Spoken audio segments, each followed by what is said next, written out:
ഒരു കുഞ്ഞു കാര്യം ഒന്ന് വായിച്ചു കേട്ടോ. നമ്മുടെ കഴിവിൽ ആശ്രയിച്ചുള്ള ഒരു ജീവിതമല്ല ക്രിസ്തീയ ജീവിതം. നമ്മുടെ ജീവിതത്തിൻ്റെ അടിസ്ഥാനം ക്രിസ്തുവാണ്. അവനിലും അവൻ്റെ ശക്തിയിലും ആശ്രയിച്ച് ജീവിക്കാനാണ് നാം വിളിക്കപ്പെട്ടിരിക്കുന്നത്. അവസാനത്തെ സ്റ്റേറ്റ്മെൻറ്റ് ഒന്നുകൂടെ കേട്ടെ. ഈശോയിലും ഈശോയുടെ ശക്തിയിലും ആശ്രയിച്ച് ജീവിക്കാനാണ് നാം വിളിക്കപ്പെട്ടിരിക്കുന്നത്. വലിയൊരു ബോധ്യമാണ് നമ്മുടെ ഉള്ളിലോട്ട് നിറയുന്നല്ലേ. നോക്കി, നമ്മൾ എല്ലാ ദിവസവും രാത്രിയൊക്കെ ഈ വചനം കേൾക്കുന്നു, പേഴ്സണലി വചനം വായിക്കുന്നു, നമ്മൾ ധ്യാനങ്ങൾ കൂടുന്നു. ഇതെല്ലാം നമ്മളെ അൾട്ടിമേറ്റ്ലി എത്തിക്കേണ്ടത് എങ്ങോട്ടാണ്?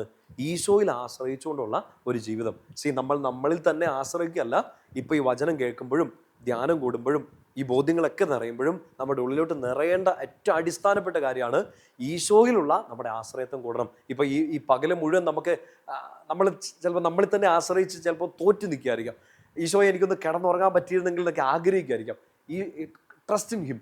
ഈശോയിൽ ഒന്നുകൂടെ ആശ്രയിച്ചോ. നാളെ പുത്തൻ ദിവസമുണ്ട്, നാളെ പുതിയ കാര്യങ്ങൾ ചെയ്യാനുണ്ട്, നാളെ പുത്തൻ പുലരിയുണ്ട്. അവിടെയും നമ്മുടെ കഴിവിൽ ആശ്രയിക്കുകയല്ല, ഈശോയിൽ ആശ്രയിച്ച് ജീവിക്കാൻ വേണ്ടി നമുക്ക് പറ്റണം. പ്രിയപ്പെട്ട സ്വരങ്ങളെ, കേൾക്കുന്ന എല്ലാ വചനവും ഈശോയിലുള്ള ആശ്രയത്വം കൂട്ടട്ടെ.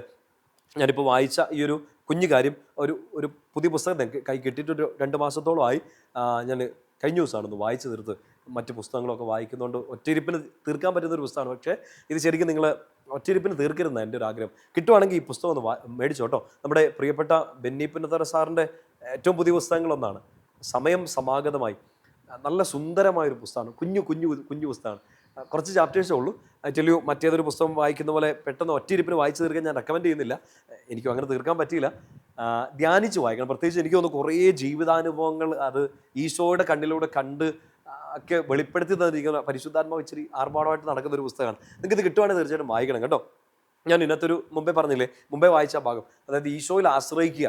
നമ്മളിൽ തന്നെ ആശ്രയിക്കല്ല, ഈശോയിൽ ആശ്രയിക്കുന്ന ഒരു ജീവിതം. ഇപ്പം ഈ നമ്മളൊരു പുസ്തകം വായിക്കുന്നു, വചനം കേൾക്കുന്നു, മുമ്പേ പറഞ്ഞ പോലെ ഇതെല്ലാം നമ്മളെ ഈശോയിൽ ആശ്രയിക്കാൻ വേണ്ടിയിട്ട് സഹായിക്കണം. അതാണ് യഥാർത്ഥ ക്രിസ്തീയ ജീവിതം. ഈ പുസ്തകത്തിലൊരു കുഞ്ഞു കാര്യം കൂടെ പറഞ്ഞ് നിങ്ങളെ ഉറക്കാൻ വിടുകയാണ്.